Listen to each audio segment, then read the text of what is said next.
Those who wear Whoop more will encourage positive lifestyle behaviors and make them healthier. The study was 12 weeks, looking at 84 days of data. I started just by first answering the question, how much on average did this group of 12,000 people wear Whoop? The first week of data, already we saw these stark differences emerge. The people who wore Whoop every day, they had a lower BMI, they had a lower resting heart rate, they had a higher heart rate variability, and we saw improvements in sleep consistency, which I'm not sure if has ever been shown with using a wearable. At a base level, if you wear Whoop more, the chances of getting more fit are there for you. For sure. One of our big findings is that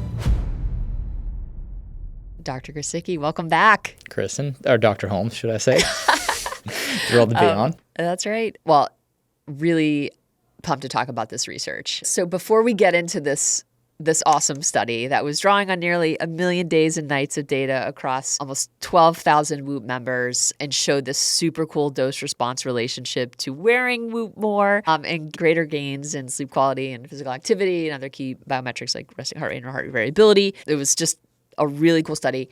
I'd love, Greg, for you to talk about how do we go about these type of analyses? We're scientists, so we have an oath, right, to do things honestly, follow scientific method, be rigorous and transparent in how we approach all aspects of the scientific method. So I'd love for you to talk through how we think about this process as scientists. And we work for Whoop, right? So there is a conflict of interest there, but I think our team does everything that we possibly can to make sure that we are not allowing those conflicts to enter into our process. I want to just start by just kind of relaying a conversation I had when I was chatting with Finn and Elena on marketing about these results. They're really exciting. This is a study that we've known the answer to at Whoop for a long time. We know that Whoop is designed to be this 24/7 wearable, that it is always on, and we want it to be always on you, that theoretically those who wear Whoop more will get entrained in this feedback loop whereby it will encourage positive lifestyle behaviors and make them healthier. But we, until really now, didn't really have great quantitative evidence for that. One of our big findings is that resting heart rate is lower in people who wear Whoop more, and that's great. But let's quantify it. And if we're trying to market that, just for instance, when we compared people who wore Whoop every day to those who wore Whoop less than 5 days per week, resting heart rate was almost 5 beats per minute different in those two groups. Now, it'd be really easy for me just to give that information to marketing and let them post it on the website because that sounds really cool. It's like resting heart rate. 5 beats per minute is obviously it's huge. Massive, it's right? huge. When we're looking at that from a longitudinal perspective, right? It's huge. It's big. It's 10%, right? Like I would love, I don't know, mornings I wake up with my resting heart rate 5 beats per minute lower. I'm like, whoa, this is really cool. Like very meaningful. It's meaningful for me, for my life, right? Like, I don't know about you, but when I wake up, I'm like, what did I do yesterday? Exactly. Like, But that's not the data we gave because that's not the most robust. Instead, we controlled for as many things that we could possibly think of that could be different and that we noticed were different in between those two groups. Right. And that move around resting heart rate. Things like age, things like BMI, things like biological sex, even things that people don't even think about. Things like what month was it they were wearing Whoop? Right. There's a seasonal effect that we see very reliably in our data analysis. What day of the week and how many Mondays versus Saturdays were people wearing Whoop? In addition to what was their baseline values coming into the study? How did those look like? And trying to normalize for all of that. At the end of the day, it was about a 1 beat per minute difference, which might not seem like a lot, what I'd give to wake up with my heart rate a beat per minute lower. Yeah. And if it's as simple as wearing Whoop more, then that's pretty cool. I think that just kind of provides a nice context to what you were saying in regards to we're delivering a answer that's academically rigorous, but also informational. Right. And this is a study that has moved through peer review, which is also important to call out that, whenever we declare something and make a claim of this nature, it is going to go through peer review. And that's obviously, I think, in large part, like what our team does, performance science, is we're looking to publish. In order to make that happen, there's no way that we can cut corners, because it's just not gonna end up published. Yeah, particularly when you have academics who are reading our work. Yeah, and who have are the already, highest level of suspicion about what we're doing. Exactly. They're skeptical already of industry type of research. Yeah, so that just our bar is even higher in some ways. That's okay. That's how it should be, right? Yeah, and we welcome that. It's not something that we're shy, and we can back the work that we do because we, I think, have a world-class team that's able to go about the analysis and everything in between in a way that I think is honest and rigorous. So, as well as a product that works. Exactly. Let's just do like a quick overview of just the design of the study and kind of what made it unique. Yeah, so the study started with a very innocent question from marketing. We're interested in data showing that wearing Whoop more may or may not be beneficial. Is there any? This is something we've kind of trying to get at for a very long time. And it was, posed to Finn and I, and we're like, all right, this is like a very cool question, but this is not something I can get to you next week or the week after, or probably not even the week after that. But if you give me some time, I think we can cook up and do a very robust and rigorous analysis, and we'll see what it shows. And to be totally honest with you, I was not expecting the data to be as compelling as they were. I was not expecting it at all. I even told marketing, I was like, just realize I may do this, and we may not have anything that's usable here. But we did, right? And in fact, it was way more usable than I could have imagined, which is really cool. What I did, and I outlined this, I thought about it, I chatted with Finn, I was like, here's what we're going to do. I'm going to get 12,000 people who began using Whoop in 2024. We're going to make sure they're evenly split by biological sex because we want Whoop to work equally as well for males and females. We said, I'm going to get 84 days of data for each of those people. Now, each of those people needs to have a day the first week when they started wearing Whoop, and they also need to have a day of data the 12th week. Other than that, there's no conditions. If they wore Whoop twice, once the first week and once the 12th week, that's fine. But if they wore it 84 days, then that's fine too. And we split them across 2024. So we made sure we got an equal distribution of those members by month because we know there's seasonal effects in where people are more likely to engage in exercise and sleep better in the summer than they do in the winter. So that's kind of where we started. I think it's important to call out motivation, because that's, I think, something that we're not able to disambiguate. And that is kind of a confounder, a limitation. Maybe just talk through that quickly. Yeah, and that's kind of one of the interesting things. And it goes back, again, this is going to be very honest, with one of the key limitations of our study is that we don't know for the life of us what people were doing before they started wearing their Right. Right? We don't know what their resting heart rate was. We don't know what their activity was. We don't know how much they were sleeping, if they were sleeping. And so one of the first things we did with this analysis is I started just by first answering the question, how much on average did this group of 12,000 people wear Whoop? And on average, it was about a little over 6 days a week. So that's great. But we did see more than 2,000 people who were wearing it less than 5 days a week or less. And so, okay, let's just start by breaking this into groups, less than 5 days, 5 to 6 days, 6 to 7 days, and then 7 days, the perfect wearers. And let's just look the first week of data, what those people's data look like. And already we saw these stark differences emerge in these cohorts. Interestingly, the people who wore Whoop every day, they had a lower BMI, they had a lower resting heart rate, they had a higher heart rate variability. And I showed it to you, and you're like, oh, well, this all comes down to conscientiousness of these people. And I like, as an exercise physiologist, I'm like quickly Googling conscientiousness, like how does it play into this, right? And I'm like, thank God I work with people who know something about psychology.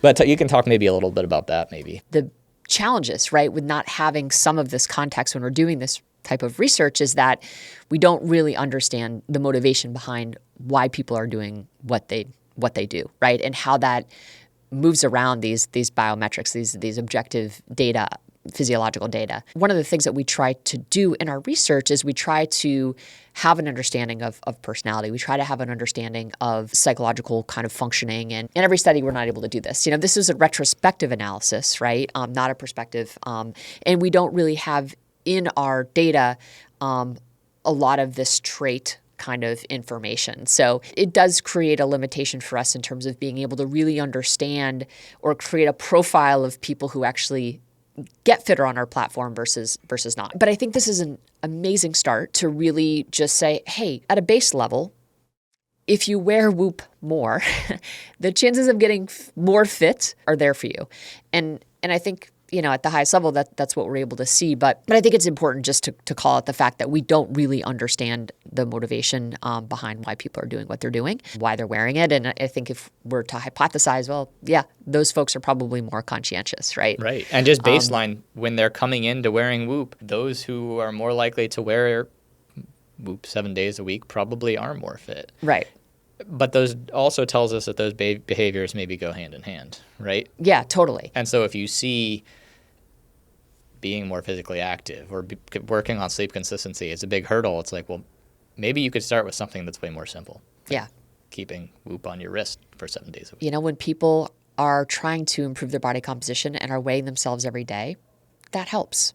Yep. Right? That is irrefutable at this point, right? That weighing yourself is going to help you achieve your body composition goals faster than not being aware of those numbers. And I think we can kind of use that as a really good analogy for being able to kind of see your recovery data and your sleep data and getting insight from strain coach, and saying, hey, this is your target strain today. Based on your recovery, this is how hard you can go. We also see that in the data that people who listen to strain coach actually get fitter on our platform, right? So there's this really important relationship between recovery and your capacity, right? That we call out very, very clearly to our members. Play better golf. They play better golf, which will be another podcast soon. More to come on that one. This has been that was a really fun analysis. But I think what we're kind of doing is actually starting to put this puzzle together. And I think for folks starting out, if you have made this investment, you are paying a subscription on Whoop,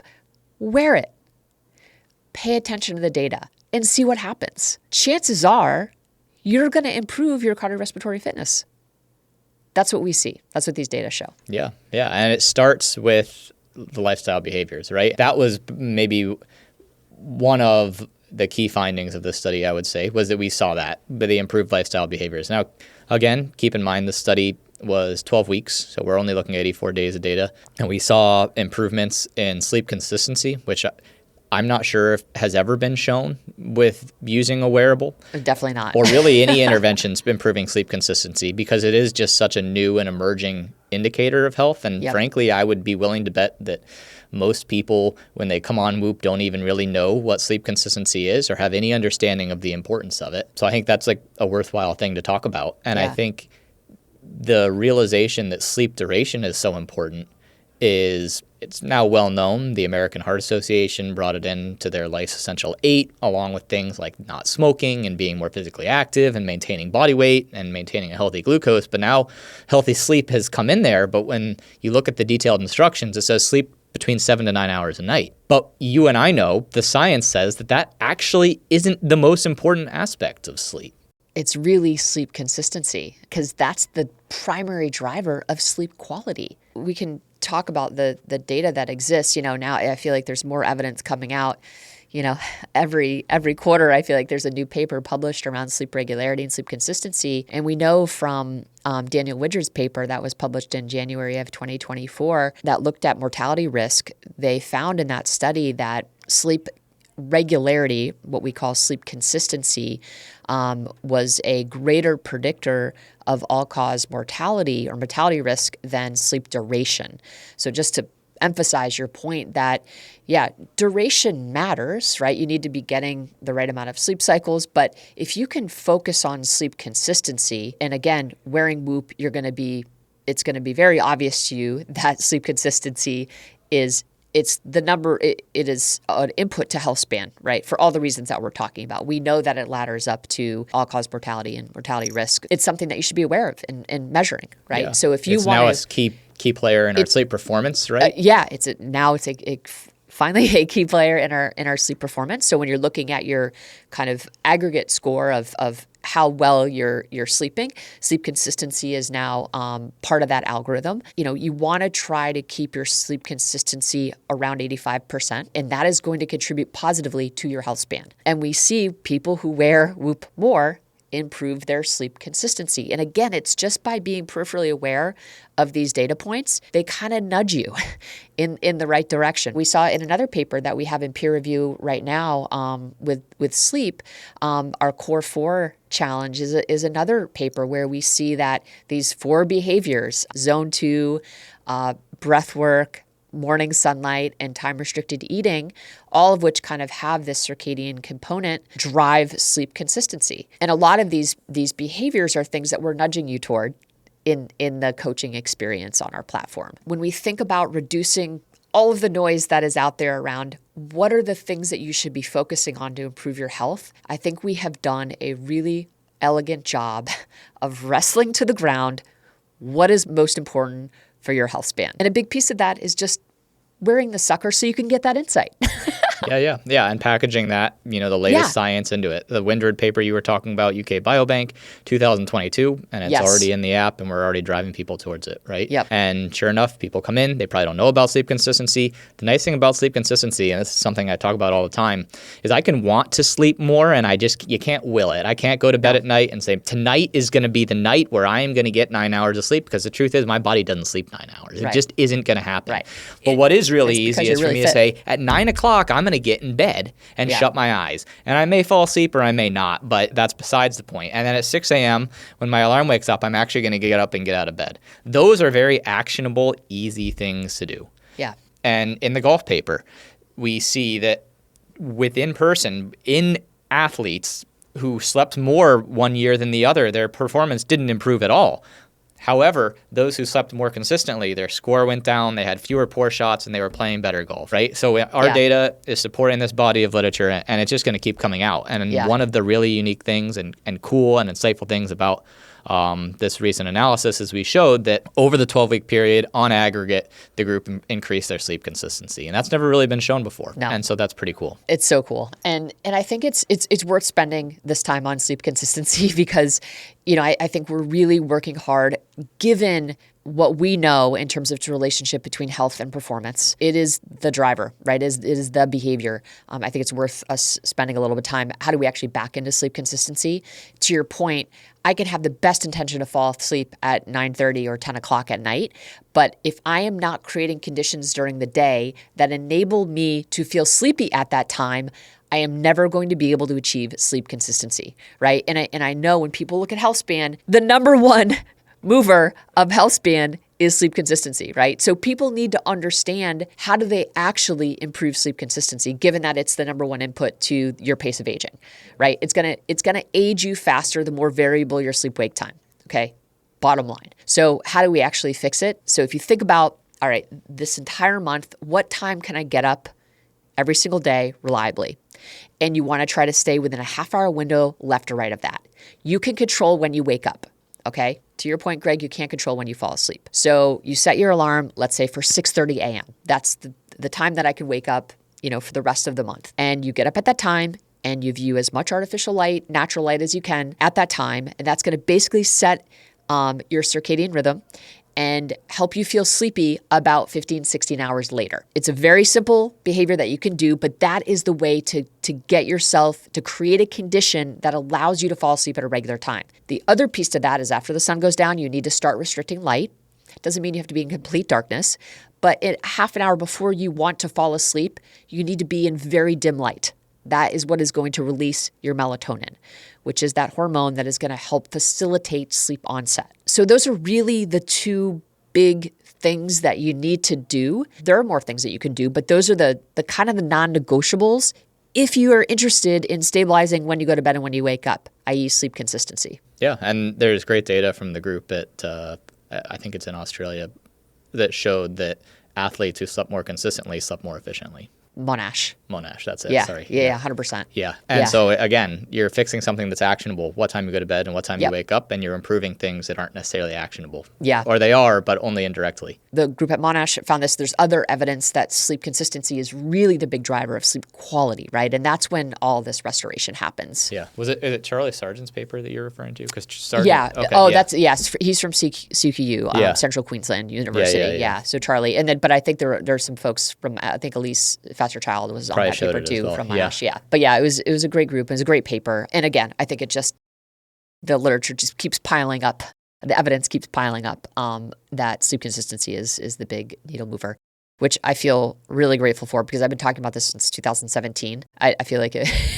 Now we just got to get it in the American Heart Association's Healthy 8, right? do. 7 to 9 hours and consistent sleep. Exactly. But it's coming. And it's coming. The evidence is mounting. It will be there. And I think that's where what I love about Whoop is that we get at some of these nuances, right? Like you hear just these very general recommendations like get 7 to 9 hours of sleep. Well, yeah, it's a little bit more than that, right? If we're really trying to kind of show up every day and have as much kind of capacity and alertness and presence with the people we care about and love, there are some nuances to that, right? And it's if we just know them, then we can move toward them in a more strategic manner, as opposed to just trying to guess, right? We're kind of getting to a place in human history where we don't actually have to guess, right? That said, kind of going against the grain of modernity is not easy. And that's part of the challenges, right? Like modern life in a lot of ways isn't set up for us to practice sleep consistency. So we kind of have to override some of that and I think we have to recognize the challenges and just kind of design a life that fits within our constraints, but honors our biology. And that's kind of what we're after with sleep consistency. Yeah, and we improved it. So that's all good, right? The other one, we increased the amount of physical activity people were doing. Yes. Admittedly, this is great. It's not like entirely unique to Whoop. It's well known that people who wear an activity monitor are going to be more physically active. But those are the two things that end the population. We moved as an aggregate. That's really cool and worth mentioning. And there are probably a lot of people who are thinking about using Whoop as this accountability partner. These data show that it is effective at doing that. Yeah. And the biometric and healthspan changes that will follow that will certainly come. And I think, I hear, some influencers online, talking about, data takes you further away from yourself, can't feel your body. And I'd push back on that. Of course, I'm very biased. This sentiment, I think, comes from people who maybe were former athletes and are very connected to their body. But a lot of folks are not super connected to their body and are trying to figure out how to apply their effort, right? In terms of getting to a better position in terms of health span, trying to reduce illness and injury burden. And these data are, can you get by without them? Of course. But why would you want to, right? It's like such a powerful source of insight into whether or not your behaviors are contributing positively towards your health span, i.e. being in a position when you are 70 or 80 to get down on the ground with your grandchildren, to be able to, party it up at your kid's wedding, like whatever it might be, right? Our behaviors every single day are going to contribute to that positively or not, right? And the data just give us insight into how close or how far are we from that future self. The truth is you can't optimize what you're not measuring. I'm sorry. It's just the reality of the situation. And we provide that measurement tool. And one of the unique things, I think, about our research that I see folks like Marco Altini, who's a legend in the field of heart rate variability, and he does great work and he writes great blogs. Yeah. I think he's a fantastic scientist. Super rigorous, yeah. But one of the things he will frequently call wearable tech out for, and it's true, is that when we design our algorithms, a lot of the times we'll focus on population level trends, basically between level effects. But I think one of the really unique things about our research, particularly, at Whoop, is that we don't stop by looking at population level trends, and we didn't stop at that for this analysis. And within-person effects. We looked at within-person effects, right? And that's one of the very unique things about having a longitudinal data set like this, is what we did for this particular study was we grouped people, we defined people, characterized them by a week. So we said, okay, for Kathy, we didn't have her name, obviously. Yeah. We said for subjects 1, 2, 3, 4, 5, this is what their data looked like in week 1 all the way to week 12. And so we looked at their resting heart rate, their heart rate variability, their sleep duration, their sleep consistency, their physical activity, both over the course of the week, and then how much physical activity they were doing each day that they were active. And we also were curious as to how many times did subject 1, 2, 3, 4, 5 wear Whoop over that week. And so we were able to say, okay, starting kind of broadly, high level, and this is what wearables will get criticized for, did people who wore Whoop more on average have better metrics, a lower resting heart rate. That's great. But what we're not really getting with that is, did weeks where subject 1, 2, 3, 4, 5, where more or less than usual was that, and how was that associated with their personal data? And so one of the things we do and look to do in all of our studies is to tease out not only what are these population level trends that wearables are criticized for, and rightfully so, Yeah. but also what happened at the individual level. And that's one of the unique things about recovery score, right? Yeah. Is that recovery score isn't a population level trend. And that's very important when you look at things like heart rate variability, Yeah. where me comparing my heart rate variability to anybody comparing their heart rate variability between people is a horrendous idea. Yeah. Strain as well. It's just different. Yeah. It's just different. It needs to be analyzed within an individual. Such an important call out. And I feel like I talk about that ad nauseum, because I think that the assumption is that we're just giving population averages. And I'm like, no, of course, people aren't reading the papers necessarily, right? We can't, I think, say that enough, and educate folks on what that actually means in terms of the rigor of the analysis and the utility of the findings. I think it changes the usefulness of the findings in, I think, really important ways. Right. It's far different to say that Kristen has a white hat and that people who wore a white hat, their heart rate was 1 beat per minute lower. It's like, oh, that's great. But what happens if I put on that white hat? What happens to my resting heart rate? And that's one of the things we looked at here in the analysis. I'm just going to talk about the resting heart rate and heart rate variability findings because I think those are interesting. Between individuals, we compared resting heart rate and heart rate variability in individuals who wore it every day, 6 to 7 days, 5 to 6 days, and then less than 5 days. We showed that individuals who wore it every day, controlling for everything, age, sex, BMI, season, day of week, we even controlled for what their values were at baseline, had a resting heart rate that was 1 beat per minute lower. Interestingly, and maybe not surprisingly, heart rate variability was not different, which this again calls into the danger of comparing heart rate variability between people. If you have a heart rate variability of 50 and your buddy has 150, it doesn't mean that he is any more or she is any more or less healthy. It should not be compared. Right. But where it's really valuable is looking at within. And so interestingly, we showed that on weeks where individuals wore their Whoop more than usual, their resting heart rate was 2 beats per minute lower, which is more than what we saw in the between-person comparisons. Yeah. And their heart rate variability was significantly higher. And again, that speaks again to that very important aspect of comparing not only between people who were wearing white hats, but if I put on that white hat, what's actually happening. My resting heart rate gets lower and my heart rate variability goes up, and it helps to eliminate all these different confounders. And that's not to say that I'm training for a marathon when I'm wearing my white hat, because that possibly exists, right? But it does help to parse that out a little bit. Yeah, and these within-person effects are really exciting. Yeah. When we think about the potential for just actioning these data daily, and kind of. I'm not suggesting you need to calibrate your life around these data points necessarily. I mean, many of our elite athletes do because that's kind of their job, but that's not practical for most folks. But I think just as a guide to just understand at a really high level, like, okay, I'm red today, and just stepping back and just evaluating what might be going on in your life that's contributing to that. Yeah. There's a potential for these data to help accelerate your wisdom. Yeah. And I think we see that in these within-person data. Yeah, no, certainly. Just to speak about some more of the within-person findings, if I may, because I think those are particularly exciting. We talked about resting heart rate and heart rate variability. I think most of our listeners probably have a pretty good understanding of what those are. We also looked at sleep duration, of course, because we can't not. But perhaps more exciting to us was sleep consistency.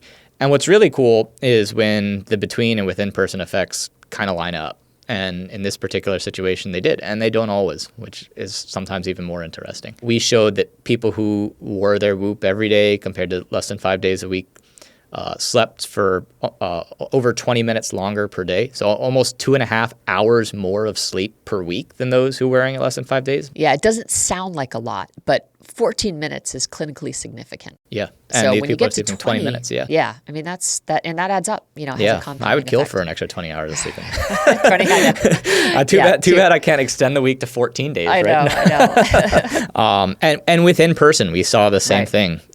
They slept for 15 minutes more. So it's not Yep. that much different. They're also sleeping more consistently. People who wore Whoop every day, and this gets into that, the traits that are associated with it. Their sleep consistency was 5 percentage points higher. But also with in-person, their sleep consistency was about 4% higher on weeks they wore Whoop more than usual. Yeah. And so we see it guiding those targets and key outcome variables as well. I think there is a circadian component there. When you're really active during the active phase of your circadian rhythm, you are going to feel sleepier during the inactive phase of your circadian rhythm. So there's like I think a really nice synergistic effect, or kind of aligning what we're designed to do.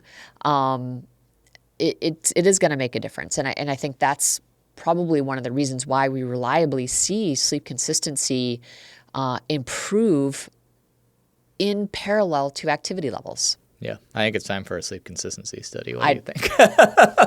Yes. It's a good thing we have another meeting coming up. I know. think It's so funny because these conversations just generate ideas for our next. Yeah. Tell Finn he's going to lose his mind. I know. Just another study for him. I know. But I think in the end, and this is, I think, basically our job, Greg, is really to find the signal in all of this noise. So people are not wasting their time trying. Experimentation is fun, but I think in terms of like this foundational stuff, and again, if people have the goal of being able to kind of show up, be present, reduce sickness, reduce injury, then there are some things that we can do, some principles that we can deploy as often as possible that are going to put us in a position or create conditions that allow us to show up consistently. When we get so excited about some of these research possibilities, I think that's really what drives our excitement, is this idea that we can reduce the confusion for our members. Yeah, I think one of those is like figuring out what to expect with some of these behavior changes. And one of the kind of unique things about this analysis is we saw also improvements in activity that were associated with this, right? Both between and within people. But one of the questions that I had, and I have a huge bias going into analyses like this. And in fact, I think when I told you the results, I was like, I don't believe them, so I'm doing it again. Yes. Is we saw that people's heart rates were lower in weeks, and these are so we're getting at the within-person effects, right? Yep. So in weeks where people wore Whoop more, their heart rate was about 2 beats per minute lower. And so I'm trying to tease out, is that aligned with their behavior? We know that weeks they're wearing their Whoop more, they're also sleeping more. And they're doing more exercise. And so the very biased exercise physiologist and me immediately, it's because they're doing more exercise, of course. So we used this multiple mediation analysis to look at these within-person effects, and I ran the models, and I was like, I can't believe this. Like, it turned out that actually sleep was partially mediating the association between wearing Whoop more and their resting heart rate getting lower, and exercise wasn't a predictor. And I'm like, something's broken here. What is happening? How do I fix this, right? Yeah. And so ran it again, and sure enough. And then, you take a step back and you look at it, and you're like, okay, well, let's think about what is actually physiologically going on. What's the mechanism behind this? When people are sleeping more, they're probably in a more rested state. They're more recovered, and so it makes sense their resting heart rate's going lower. But as an exercise physiologist, we also know weeks when we're working out more than usual, we're putting extra strain on the system. And so we shouldn't maybe expect a decrease in resting heart rate when we're working out more. And so that didn't necessarily. And now maybe we will see that in the future, and I would expect we will. But I think kind of aligning, behavior change with expectations, it's like, okay, I'm going to sleep more, my resting heart rate might come down immediately. I'm going to exercise more. It may not. It may be a couple weeks delay. That was a mistake I made. I was like, oh, this is going to be really cool. We're going to show exercise beats sleep again. Right. Because I can exercise, but working on my sleep is a harder thing to do. But that wasn't actually how it worked out. So. Oh, yeah. I'm so happy that you remembered to share that. That's really cool. I almost didn't want to because, exercise is king, but not in this case. So. I know. It's more complex than that, it is. But I think that's what this research really allows us to do is to understand what the big mediators are actually. Right. What's driving the changes driving we're seeing, right? Great. So understanding kind of how we can predict future health improvements. It'd be really good for you to take us through kind of causality analysis and how we use that as a way to predict future improvement. Yeah. So this is a paper that started with marketing, giving me an idea in Slack, and then us as a team trying to design the study to figure out how to answer it. And it was completed by, or it was greatly supplemented by a recommendation from Maria in data science when I was chatting with her about it. And she goes, have you considered any sort of causality analysis? And I'm like, Maria, I don't know what you're talking about. And she's like, well, take a look at Granger causality. And it's like, okay, so I did a little bit of research on it. And essentially, it's pretty simple. The Granger causal model basically says if we were to take variable X in the past, in the circumstance for this study, we set that up as how frequently did people wear their Whoop. Can we look at variable X in the past and use that to predict variable Y in the future, which in this case we set up as resting heart rate? I thought that was particularly interesting. And so what we did is I focused this analysis on, again, just for the sake of transparency, a subset of the sample that wore Whoop less than 5 days a week or less, because there needs to be some variability in X. Totally. Otherwise, X isn't going to predict Y. So we focused on that portion of the sample, and we said if we use a 7-day rolling average where they either wore it or they didn't, their Whoop strap, can we use that to predict their resting heart rate in the future? And in over 12% of the people, that actually emerged as the case, that we were able to use their past wear of Whoop to predict their resting heart rate in the future. Anyone who's worn Whoop or has friends who've worn Whoop equally know that when our metrics aren't trending in the right direction, it can be tempting to take it off, right? 100%. And so we actually reversed it, or when too. You're doing a lot of naughty behaviors. Right? Well, we know, again, going back the to weekends, they take the it off. weekday versus weekend, people aren't wearing it. And we saw that in this case, right? Yeah. There was a big difference if we looked at the percentage of weekday versus weekend. I want to bring their baseline down. We know who you are.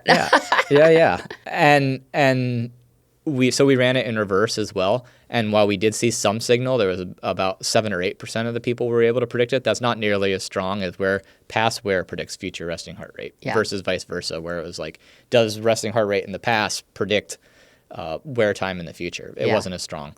But that does give us at least some good indication. It doesn't definitively prove causality that people are wearing their Whoop. It may or may not be, but theoretically is modifying their behavior in ways that is yielding a lower resting heart rate in the future. And that could be through sleep. It could be through activity. Right. It could be something as simple as having no or less drinks at night. Yeah. Whatever it could be. Improved sleep consistency.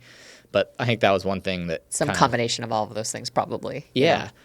And I think that was one thing that really made this study impactful. And so that was a really great addition.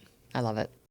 Well, Greg, this has been another fabulous discussion. Appreciate your expertise and insights into these data, and so fun that we were able to, I think, collaborate with so many folks in the company, with marketing and data science, to really tackle this question, which is, I think, a really cool and important question, certainly for our company, but I think for just wearable tech in general. Yeah, no, for sure.